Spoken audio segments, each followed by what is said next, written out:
بسم اللہ الرحمن الرحیم۔ ہر وقت یہ کلمہ پڑھو، بے شک وضو ہو یا نہ ہو۔ یہ کلمہ پہاڑ کے ٹکڑے ٹکڑے کر دے، پانی کو روک دے، گناہوں کو مٹا دے، قضا نمازیں سب معاف کروا دے۔ وہ کلمہ یہ ہے۔ محترم ناظرین، ہمارا آج کا وظیفہ اس ایک بہت ہی پیاری کلمے کے حوالے سے ہے، جس کے بارے میں حضرت محمد صلی اللہ علیہ وسلم نے فرمایا، جو بھی یہ کلمہ پڑھے گا اس کے تمام گناہ مٹا دیے جائیں گے اور قضا نمازیں سب معاف ہو جائیں گی۔ یہ تصویر پہاڑ کے ٹکڑے ٹکڑے کر دیتی ہے، پانی کو روک دیتی ہے، گناہوں کو مٹا دیتی ہے اور فیصلہ اس کے حق میں ہوتا ہے، کیونکہ یہ ایسی تسبیح ہے جس کے پڑھنے سے اللہ تعالیٰ اس شخص سے بہت خوش ہوتا ہے، اس سے راضی ہوتا ہے، اس کی التجا کو سنتا ہے، اس کی مانگی گئی دعاؤں کو قبول کرتا ہے، اس کی دعاؤں پر کن فرما دیتا ہے اور اس کی خواہشات کی تکمیل ہونے لگتی ہے۔ اس کو کسی چیز کی کمی نہیں رہتی۔ اس تسبیح کو پڑھنے والا جب دل سے اور یقین کامل کے ساتھ اس کو پڑھتا ہے تو غیب سے آواز آتی ہے کہ مانگ، تجھے سب دیا جائے گا۔ تو اس پیاری اور عظیم تسبیح کے بارے میں جاننے کے لیے گزارش ہے کہ ویڈیو کو آخر تک لازمی دیکھیے گا۔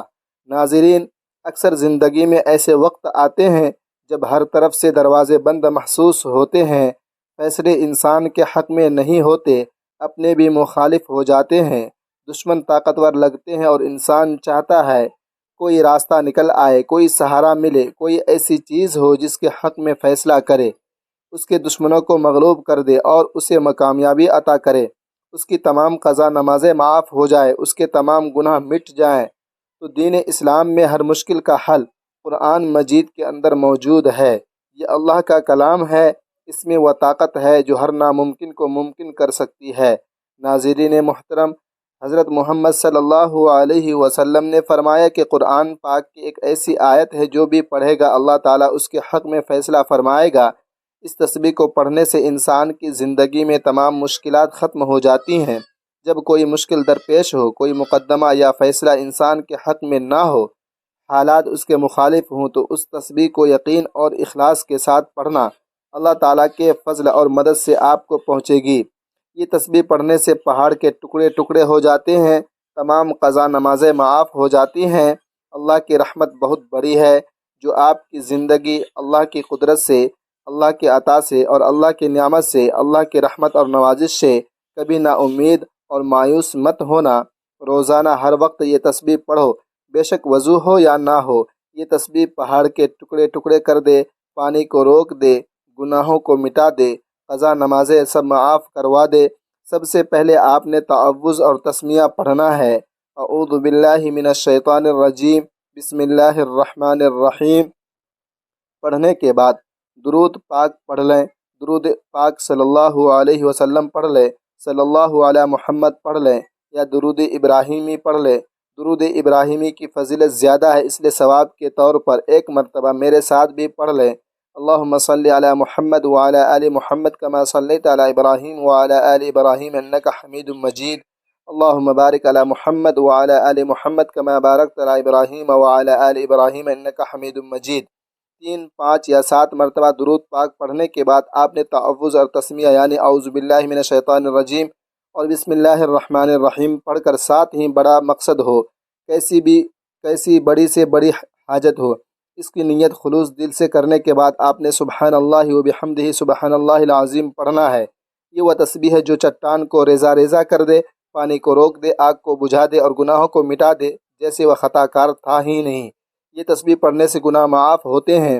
سبحان اللہ وبحمدہ سبحان اللہ العظیم روزانہ کسی بھی نماز کے بعد ایک تسبیح آپ نے پڑھنی ہے اور چلتے پھرتے آپ نے لا حول ولا قوت الا باللہ العلی العظیم کی تسبیح کرنی ہے۔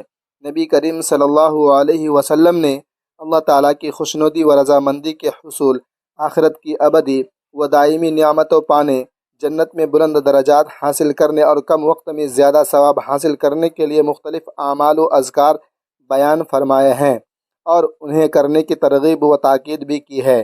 انہی اذکار و ادراک میں سے ایک لا حول ولا قوت الا باللہ کا ورد ہے۔ حدیث مبارکہ میں اس کلمے کی بہت فضائل وارد ہوئے ہیں۔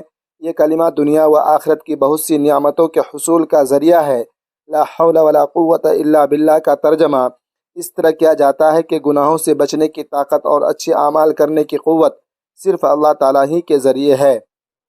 اس کلمے کے معانی و مفہوم میں غور کیا جائے تو واضح ہوتا ہے کہ اس کلمے کے ذریعے بندہ اپنی صلاحیت، لیاقت اور قدرت کی نفی کرتا ہے، ہر خوبی و اچھائی کا اپنی ذات سے انکار کرتا ہے، اللہ تعالیٰ کی طرف اپنی محتاجی ظاہر کرتا ہے اور اپنی عاجزی و انکساری کا برملا اقرار اور اپنی بے بسی و لاچاری کا کھلے الفاظ میں اعتراف کرتا ہے اور برباد حال کہتا ہے: اے اللہ، میں ایک عاجز و کمزور بندہ ہوں، مجھے گناہوں سے بچنے اور اچھے اعمال کرنے کی توفیق عطا فرما، کیونکہ آپ کے علاوہ کوئی نہیں جو انسانوں کو گناہ اور برے کاموں سے بچا سکے اور نیک اعمال کرنے کی قوت دے سکے۔ الغرض، یہ کلمہ یعنی لا حول ولا قوت الا باللہ الفاظ کے اعتبار سے مختصر مگر اس کا مفہوم بہت وسیع ہے اور اللہ تعالیٰ کی حمد و ثنا کو عمدہ طریقے سے بیان کیا گیا ہے۔ اس وجہ سے حدیث مبارکہ میں لا حول ولا قوت الا باللہ کثرت سے ورد کرنے کی تاکید کی گئی ہے۔ لا حول ولا قوت الا باللہ جنت کا خزانہ ہے۔ حدیث مبارکہ میں لا حول ولا قوت الا باللہ کو جنت کا خزانہ کہا گیا ہے۔ چنانچہ بخاری شریف وغیرہ میں حضرت ابو موسیٰ اشعری رضی اللہ عنہ سے روایت ہے، وہ فرماتے ہیں ایک مرتبہ صحابی نبی کریم صلی اللہ علیہ وسلم کے ہمراہ ایک سفر میں تھے۔ جب وہ کسی بلندی پر چڑھتے یا وادی سے اترتے تو بلند آواز سے کہتے۔ حضور صلی اللہ علیہ وسلم نے ان سے فرمایا، ترجمہ: اے لوگو، اپنے اوپر نرمی کرو، کیونکہ تم کسی بہرے اور غائب کو نہیں پکارتے بلکہ تم اس کو پکارتے ہو جو سننے والا اور دیکھنے والا ہے۔ حضرت ابو موسیٰ اشعری رضی اللہ عنہ فرماتے ہیں کہ یہ فرما کر حضور صلی اللہ علیہ وسلم میرے پاس تشریف لائے۔